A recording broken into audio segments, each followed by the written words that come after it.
Hello everybody, my name is Ray. Welcome to the Evangelical Dark Web. Today we're going to be diving in once more to the cancer that is feminism. So in this video we're going to be asking, did the Southern Baptist Convention mishandle the abuse allegations of Jennifer Lyle? And the answer to that question is yes and no. So that's what we're going to be talking about in this video. Don't forget to like the video, also subscribe to the channel because that helps with the YouTube algorithms. So with that said, we're going to be talking about a story that's a little bit old, but it is resurfacing because Jennifer Lyle got paid by the Southern Baptist Convention in an undisclosed settlement amount. So that part's not disclosed, but the fact that she got paid is, and the fact is the Southern Baptist Convention issued a rare apology. So let's read their statement. This came out February 22nd. The Southern Baptist Convention Executive Committee acknowledges its failure to adequately listen, protect, and care for Jennifer Lyle when she came forward to share her story of abuse by a seminary professor. Baptist Press failed to accurately report the sexual abuse Jennifer Lyle reported to two SBC entities and local Southern Baptist churches. The Southern Baptist Convention Executive Committee acknowledges its failures to Miss Lyle, including the unintentional harm created by its failure to report Miss Lyle's allegations of non-consensual sexual abuse were investigated and unequivocally corroborated by SBC entities with authority over Miss Lyle and her abuser. The SBC Executive Committee apologizes for all the hurt it has caused. It is grateful for Miss Lyle's perseverance and engagement and prays for her complete healing from the trauma she has endured. That statement sounds great, but is it grounded in the facts of the case? And the answer to that question is no. In fact, there's a lot of drama surrounding about how the Baptist Press reported this case, because the Baptist Press, to their credit, used her words and her description and her account of the events to report on the case. And in their reporting, that's what's been accused 6 months after the fact. This again happened the initial report was in March of 2019. In October of 2019, during the Caring Well initiative, I guess Rachel Denhollander and her buddies got the Baptist Press to retract the article. So again, a lot of shady stuff going on with the SBC, and this story is really no different. I'm going to go back. This is the original statement that what's-her-face Jennifer Lyle posted. It has been heavily edited in the last 2 years. So that's something to keep in mind, or last 3 years. It's been heavily edited since. So it's better to rely on archived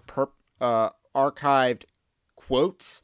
However, there was a note in February 2020, and this is where the feminism really takes hold, or becomes more explicit. February 2020 note on clarification on statement regarding my sin. It has been nearly a year since I wrote the statement and almost 2 years since my initial abuse disclosure. At the time of these disclosures, I was still in the early phases of therapy, working through what had happened, how it happened, and why it had happened, and struggling to reconcile how clearly those established abuse with the sense of guilt I had for not telling faster and not being able to stop it. This guilt that he had cultivated, as well as undercurrent of guilt due to my general disposition towards being obsessively scrupulous and fearful of sinning. Again, this was despite the fact that that all those whom I disclosed the full details had unequivocally confirmed that it was completely abuse, including those who questioned the professor. So this is what she says at the end. Most notably, compliant does not mean consensual, and it comes with a context that is in itself sex abuse, or in itself abusive. I won't be any more specific about this because I'm still trying to find a way out of the trauma and confusion. This is also exactly why it has not been best for someone to be encouraged to publicly disclose abuse while still in the process of recovery from abuse. But was she actually abused? That is a serious question, because we see that she initially reported that she had sinned in this instance, and now she's kind of walking that back. She walked that back in 2020, a year after she published this. And again, let's actually look at the statements. So Peter Lumpkin is, I think he's retired in the business. He doesn't do a whole lot nowadays, but back then, this guy was a go-to on Southern Baptist News, before Evangelical Dark Web was a thing. So we definitely got to respect those who came before us. And Peter Lumpkin is one of those people. And he wrote an article just detailing what the events of the case were. So here's something that's key to understand. This happened over the course of 12 years. 12 years. Professor Stills was married. David Stills was married. And Jennifer Lyle, when this began, was 26 years old and was a student in his class at a Southern Baptist seminary. So, is that grooming? Is that really grooming? Because the answer is no. That's not grooming. She is 26 years old. That is older than my wife. And again, I don't know. I'm not a feminist, so I actually believe women are capable of making moral decisions, and that's a moral decision. Sleeping with a married man when you're 26 is a moral decision. She had full capability and culpability over that decision, and I don't see how she's not the adulterous woman that Solomon warned about in the book of Proverbs on several occasions. I don't see how she's not that person. And, that's not to say that David Stills is a good guy. He's obviously a sinner in this situation. But where the Southern Baptist Convention clearly screwed up, and I mean clearly screwed up, is she should have been fired. You don't keep one and not the other. You fire both of these immoral people and get them out of your organization. Instead, they kept her on, from what I understand. And she no longer works with the Southern Baptist Convention. Yeah, and I believe that was as of 2020. At the latest, she no longer works with them. But again, she was kept on and he was let go when they both should have been fired. Because, again, this was a 12-year-long affair that began when she was 26, ended around the time she was 38, which means, again, those are, again, I'm 26 right now, and that does not compute with me. That is not grooming. Grooming is when you take someone who is a minor, either prepubescent or postpubescent, but pre-age of consent, and you kind of groom them up so when they hit that magical 18 age threshold, you are right in the swoop. That is grooming. That is grooming. And, I think we should have more training as parents on grooming, because there's a lot of things that are grooming behavior that we aren't quite aware of, but once we are aware of, we'll be on the lookout for. So that's definitely to be on the lookout for. But again, I don't really see, if this were a secular context of a student sleeping with their professor, I wouldn't call that abuse. She's 26 years old when this started. She's completely capable. And because she's going to a seminary, I think I should hold her to a higher standard of being morally aware and capable of saying no to sexual advances from a professor. So again, I'm not a feminist. I actually believe women are capable of, I actually believe women are morally culpable for their actions, which feminists do not believe. That's when you see in the pro-life movement where people act like women aren't culpable in the act of abortion, when clearly there's no indication that they aren't. The Bible, I think, is clear in the book of Romans, chapter 1 and chapter 2, that women are completely aware of what they're doing in that act, in murdering their own children. I think women are also completely aware that sleeping with a married woman, certainly at the age of 26, is completely sinful. So let's go through Peter Lumpkin's article, and he, again, is very kind about his skepticism. He's very kind about his skepticism. So This was written in 2019, shortly after Baptist Press pulled their initial reporting on this story. On October 7th, 2019, Jennifer Lyle, a Lifeway employee, penned an open letter to the Southern Baptist Convention to Southern Baptists expressing her grief caused by what she alleges was an erroneous Baptist Press report released in March of this year, so March of 2019.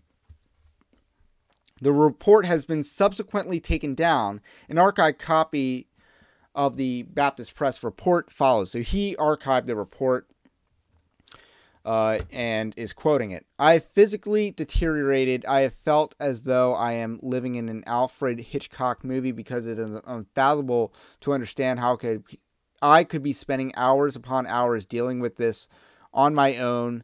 All the documentation, clarity, and corroboration I have from Southern Baptist leaders. I grieved and questioned how I could have been so naive to trust again and paralyzed with fear to speak because I cannot tolerate any more pain. Again, nothing wrong with that statement, but it does establish that her words were used in this article because that is first person. So in the open letter, Lyle is not hesitant to name those she alleges wronged her and caused her untold grief. And again, she does seem to name some names here. And again, nothing wrong with that. According to Miss Lyle, she was groomed by then Southern Baptist Theological Seminary professor David Sills into having a sexual relationship with him while she was enrolled in a missions class at the seminary in 2004. She claims a tenured professor at the Southern Baptist Theological Seminary first sexually acted against me on a mission trip in 2004 when she was 26, a pattern that continued and escalated for more than a decade following that trip, according to Lyle. The reason that a professor was able to continue grooming and taking advantage of his students was because I became like part of his family. So that's pretty key, where we're talking about he's grooming her by making her more a part of his family. Again, I'm not saying that's not a tactic used, but she's 26 years old. And what she is alleging is that Dr. Sills, David Sills, brought his mistress home to his wife, which is rather odd. Makes me a little suspicious that some swinger stuff went on there. Having known that I had experienced sexual abuse, Dr. Sills assured me that the first incidents that happened on that mission trip weren't really my fault, as I naturally felt even though I had not initiated them, and was shocked as the actions took place. He explained that they were because of what happened to me when I was a child. He said that he could fix it by helping me become part of his family, and then once I was a part of his family, that sort of thing would never happen again. Here's the spoiler alert. It did continue to happen. According to the now withdrawn Baptist Press report, Lyle carried on a morally inappropriate relationship, that's in quotes, that began when she was 26 years old, a 26-year-old seminary student, and continued for the next 12 years, ending when she was 38 years old. Again, 12 years. Lyle had moved on from seminary first to Chicago, then to Nashville, where she presently resides and works for Lifeway. The only detail to which Lyle apparently objects is a description of the relationship as morally inappropriate.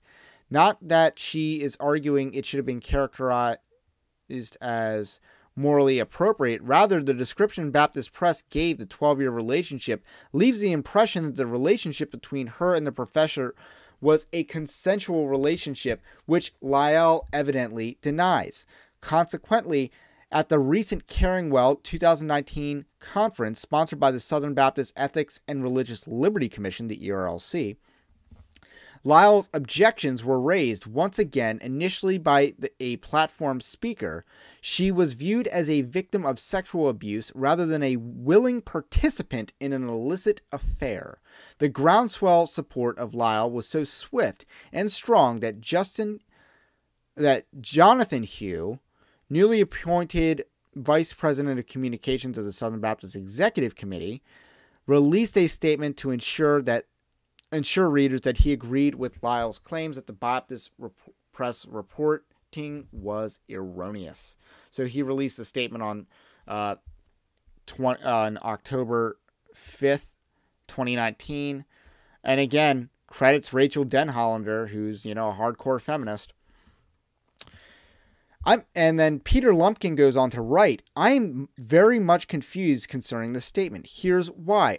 Assuming a unilateral, manipulative, exploitive, wrongful beginning, grooming, and he kind of puts that in quotes, of the relationship by the perverted professor, at what point does a 12-year voluntary but illicit sexual relationship between two grown adults, at times miles apart, cease to be unilaterally manipulative, exploitative, and wrongful relationship? Or does it? Are we to understand that a 38-year-old woman who is having a sexual relationship with a married man and does so at long distances is doing so because she is trapped in a sexual abuse scandal in which she cannot escape? And that's a very fair question. And I think the answer is no, because I don't think again, Romans 1, Romans 2, I don't think there's any real credible reason. And of course, thou shalt not commit adultery, and she is committing adultery. I don't think she's not culpable for her sin. Again, even if you are tricked into sinning, that sin is still upon you. Listen to Lyle's words again. Words that she wrote to describe the fiasco, not words that the Baptist press used to describe the relationship. But a family relationship did develop. Over the years, I spent weekends with them, my holidays with them, became an aunt to their grandchildren, and their grown children became like siblings to me. It looked idyllic on the surface, except the pattern of inappropriate sexual activity continued throughout the relationship. Lyle said, and this is back to Peter Lumpkin's writing, Lyle said that she spent weekends with the family, enjoyed holidays with them, and became very close to their grandchildren. Apparently, Lyle must have been very close to Mrs. Sills during this time. Friends, except for one qualifying factor that made it different. Lyle continued the pattern of inappropriate sexual activity, again, that's her words, not Lumpkin's words, with her friend's husband. Is it too much to suggest Mrs. Mills, I think that's her children and grandchildren, were victims of abuse in which Lyle herself would be, at least in some significant ways, morally accountable as the abuser?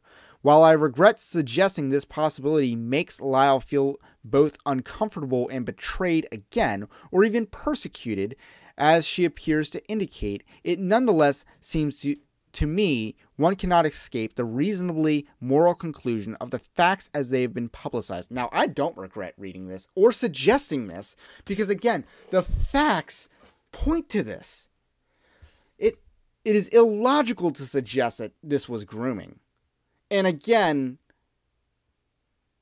a college professor, a master's degree level professor, because that's what seminary is. It's technically a master's level degree.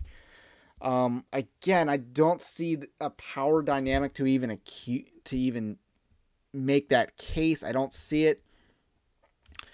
I don't really think it matters in this case. Again, we talked about this several videos ago when we talked about this one. The dude who cheated, the wife who cheated on the baseball player with a pastor. And, I don't think he's a pastor anymore, but she was trying to claim that she was a victim, and people like Rachel Denhollander and that crowd, or was it Julie Roy's? That crowd were kind of trying to claim that she was a victim of abuse when she was a willing participant in sexual immorality. Okay, so back to Peter Lumpkin's writing, and this is where he concludes. Baptist press caving into the pressure by caring well celebrities and conference attenders to both apologize for publishing and then retracting a story that fundamentally was correct remains a dangerous precedent for our news wire service. More problematic still is the notion that the definition of sexual abuse has now been broadened to include voluntary sexual affairs by two consenting adults. That's the Me Too movement at work. That is feminism at work that removes moral culpability from women, whether it's the issue of abortion or sexual immorality. That is what feminism does, or attempts to do. Now, obviously, God sees right through that. God does not play those games, and God will not be mocked. It's true that powerful people in authoritative positions can exploit, manipulate, and deceive others into an initially unwanted relationship. Granted, no one is suggesting otherwise, and when we rightly condemn it when it undeniably takes place. However, to argue that an illicit relationship between two adults that started by devious exploitation of one over the other while the other was under the manipulative person's authority but continued on years later after no such authority was present remains morally absurd. And to travel down this twisted moral highway, equipped with no brakes on the definition of consensual sex, and such slick tires as presented here will only land us at the bottom of a deep ravine. So again, that's a pretty good article by Peter Lumpkins, and again, it hits hard. And below this, he has the original article. And there weren't many comments about that. Again, if you look at the facts of the case, it's clear that this was not a pattern of sex abuse. It's clear that this wasn't sex abuse. This was an adulterous woman, an adulterer man, having a sexually immoral relationship that continued on for over a decade. Again, I don't think Mrs. Sills sees this as abuse. I probably don't see that. I don't see it happening. And it's an irrational position, and it stems from feminism. You can only come to that conclusion via feminism, which has always been a plague on Western civilization. Let's be honest. Again, check out the stream on the Anti-Feminist Manifesto. I think I do reference this topic in that stream. And again, this is where the Southern Baptist Convention is going down. They paid her. She's the adulterous woman, and they paid her for her damages, despite the fact that she should have been fired for this. He should have been fired for that. She should have been fired for that. You don't keep your job when you do this on the job, certainly not in a church or parachurch organization. This should be automatic grounds for termination, regardless of her, especially since she walked back claims of abuse, or she walked back acknowledgement that she had sinned. So that should have been fired. So yes, the Southern Baptists mishandled this, first by not firing her, second by paying this woman, if you could call her that. So, and then thirdly, by apologizing to her, because clearly the Baptist press, again, what they reported was based off her statement. It was based off her statement. And she wanted to change her story after the fact because she wanted to play the feminist narrative that it was abuse when the evidence does not suggest that. The facts of the case do not suggest abuse. They don't. They simply do not.